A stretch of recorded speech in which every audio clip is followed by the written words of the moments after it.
सिर्फ 7 सबसे बड़ी टेक कंपनियां alphabet, Amazon, Apple, Meta, Microsoft, Nvidia और टेस्ला ने हाल के वर्षों में लाखों निवेशकों की किस्मत पलट दी है।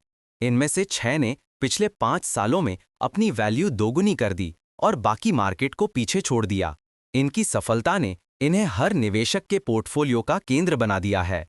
लेकिन जब इतना पैसा सिर्फ इन्हीं कंपनियों में केंद्रित हो तो रिस्क भी बढ़ जाता है।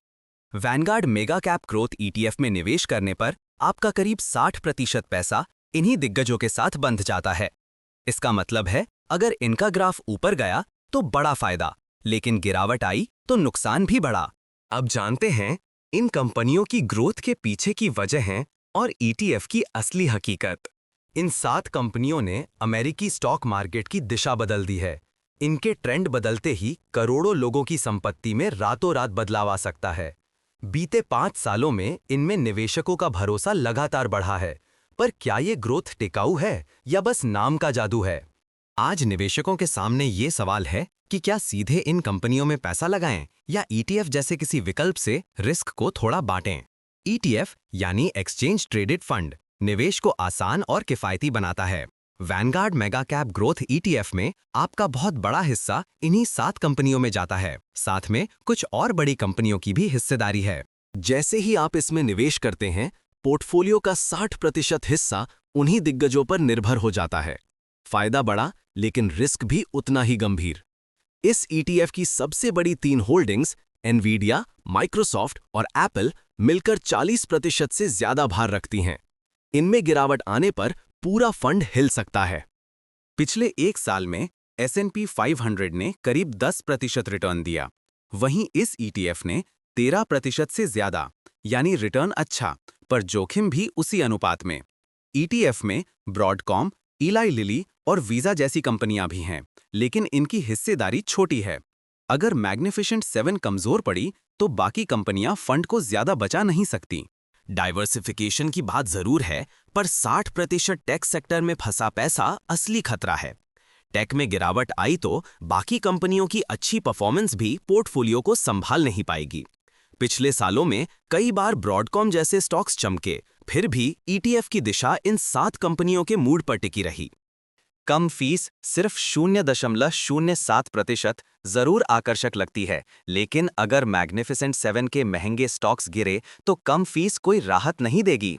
डाइवर्सिफिकेशन सिर्फ नाम का नहीं, असल में होना चाहिए, वरना चौंकाने वाली गिरावट कुछ ही सेकंड्स में सालों की कमाई मिटा सकती है।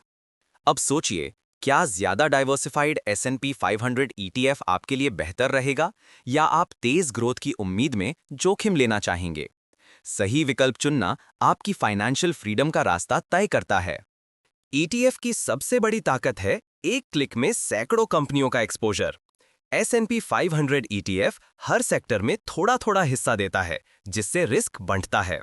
वहीं मेगा कैप ग्रोथ ईटीएफ की ग्रोथ रफ्तार तेज है, पर गिरावट भी उतनी ही तेज हो सकती है। अगर आप खुद स्टॉक्स चुनते हैं तो रिसर्च और ट्रैकिंग करनी पड़ेगी। ईटीएफ में ये सब ऑटोमेटिक है, पर छुपा खतरा यही है कि टेक सेक्टर में हलचल आई तो पूरा पोर्टफोलियो डगमगा सकता है। आने वाले वक्त में अगर टेक का जादू फीका पड़ा या नई रेगुलेशंस आई तो S&P 500 ईटीएफ जैसी ब्रॉड डाइवर्सिफिकेशन ही आमची पूंजी को बचा सकती है। बड़ा मुनाफा चाहिए तो रिस्क उठाना होगा, सेफ्टी चाहिए तो ग्रोथ थोड़ी कम कबूल करनी पड़ेगी। कम रिस्क और बैलेंस चाहते हैं तो S&P 500 ईटीएफ बेहतर है। तेज मुनाफे की चाह और उतार चढ़ाव झेल सकें तो मेगा कैप ग्रोथ ईटीएफ चुन सकते हैं, लेकिन एक छोटी गलती सालों की कमाई डुबो सकती है। यही असली दांव है। अब जानते हैं निवेश करते वक्त कौन सी बातें नजरअंदाज नहीं करनी चाहिए ताकि आपका अगला कदम आपको फायदे की ओर ले जाए। प्रो निवेशक हमेशा अपने रिस्क प्रोफाइल को गंभीरता से समझते हैं, सिर्फ बड़े रिटर्न्स का सपना नहीं देखते। इस ईटीएफ का 60% हिस्सा उन्हीं 7 टेक कंपनियों में है। इनमें गिरावट आई तो पूरी इन्वेस्टमेंट डगमगा सकती है। सिप और लमसम दोनों के अपने फायदे नुकसान हैं। सिप में रिस्क बढ़ता है, लमसम में फायदों की उम्मीद बढ़ती है, पर नुकसान भी बड़ा हो सकता है।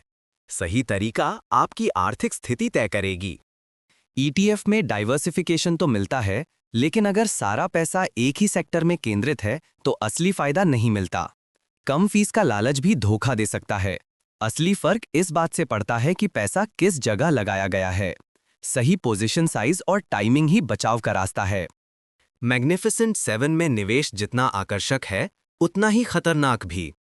टेक्नोलॉजी सेक्टर में वेल्थ ग्रोथ की उम्मीद रखने वालों के लिए ईटीएफ एक मौका है, मगर रिस्क को नजरअंदाज करना भारी पड़ सकता है। ट्रेंड या कम फीस के चक्कर में न पड़ें। सोच समझकर अपनी जरूरत, गोल्स और टाइमलाइन के हिसाब से फैसला लें, ताकि आपका पैसा सुरक्षित रहे।